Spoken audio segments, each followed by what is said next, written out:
is Dragon Bios. I hope y'all are doing well. Welcome back to my channel. And this time around, I am going to focus once again the Owl House, this time on Hunter's character development. That's right, I'm finally going to go over the Golden Boy, going from a Golden Guard with almost practically no identity, a carbon copy clone, to a witch of his own appeal. So I'm going to go over season 2 and 3 of where he started off and where he began. Be warned, there will be some spoilers in this, so if you have not seen The Owl House, please go to Disney Plus. I'm pretty sure you'll find it there.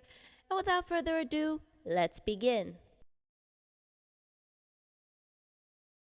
So when Hunter was first introduced into the series, he definitely was very quiet. Well, in the beginning of the tail end of season 1, but in season 2, he came across as very intimidating. It seemed like the kind of antagonist that was going to change everything that Luz had to deal with.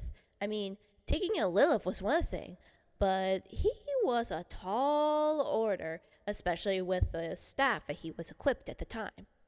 Things definitely take an interesting turn when Luz was able to take him down in hunting Palisman. And of course, when they ran into Kikimora, this is where his face or his persona that he had earlier was metaphorically and literally stripped away from him, creating this new character that was a bit cut off and relying on a staff because he wants to hide the fact that he's weak and powerless, which we all know wasn't the case. And as the series grows on, he becomes a little bit more awkward and reveals his true self, being that he's incapable of having social relationships in a normal social setting, and that he struggled to interact with witches his age. So yeah, that is kind of sad. And on top of that, he just cares for his uncle, not even realizing of how bad of a person his uncle was.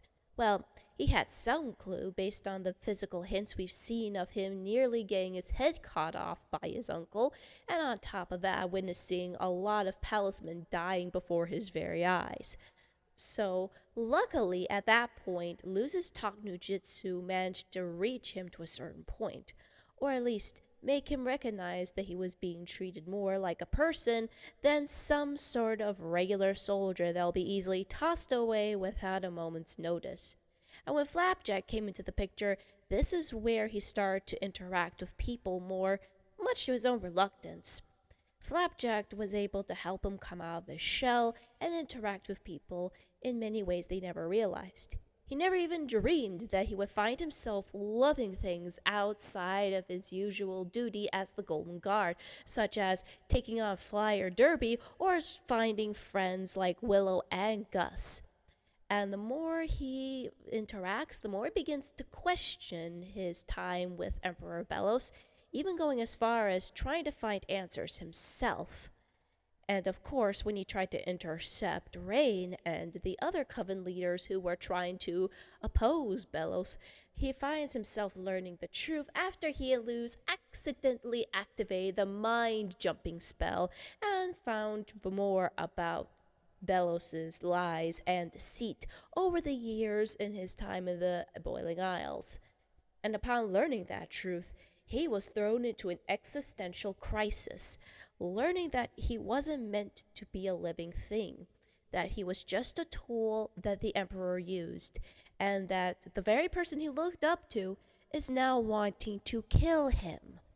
Fearing for his life, he hid into the one place where he felt safe, Hexside, where he, in a blessing of disguise, he encounters Gus, and much to Hunter's reluctance, he had to come along, but things definitely take a wilder turn when he had to deal with Adrian Gray. God, I hate that Coven guy. So, in a lot of ways, because of his interactions with Gus and Willow, he was able to reach a peace point with Principal Bump, as well as save Gus from his own powers. As a result, he finally developed his own identity and slowly was overcoming his trauma. Not completely, mind you, but he definitely felt like he wasn't as alone as he originally thought. Season 3 was unfortunately short, but I wouldn't say it wasn't full on disappointing.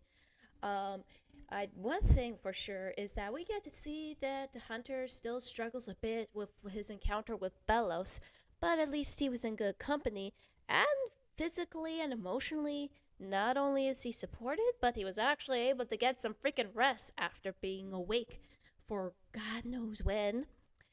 And then his worst fears came to life in thanks to them at the tail end when he slowly learns that he's being possessed by Bellows, and on top of that, he loses his friend who sacrifices everything just to bring him back. And one thing before I forget is that while he was still being possessed by Bellows, he used every fighting power he had to fight back against Bellows. This was beautifully done because while it's a bit literal, this is also a metaphorical thing for Hunter because Bellows has practically been controlling his life and putting stuff into his head. But now that he learned the truth, Hunter no longer is under that influence. He's finally done with that mental abuse.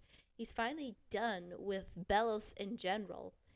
Even though he was about to die, he used the remainder of his efforts to actually save his friends and even save Flapjack, who, as I said before, saved his life in return.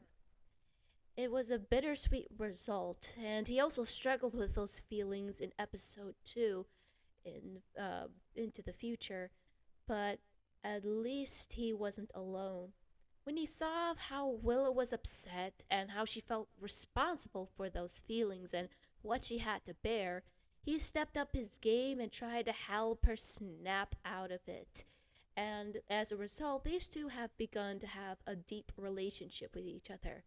And at the end of season 3, Hunter had took on the chance to, in memory of his beloved friend Flapjack, carve talismans and make a new path for himself, living a healthier life than he ever imagined and succeeded in something that not even the previous Golden Guards have done. So these are just my thoughts, and I'd like to hear yours. What do you think of Hunter's arc in season 2? Do a like and subscribe. This Dragon Veos signing off.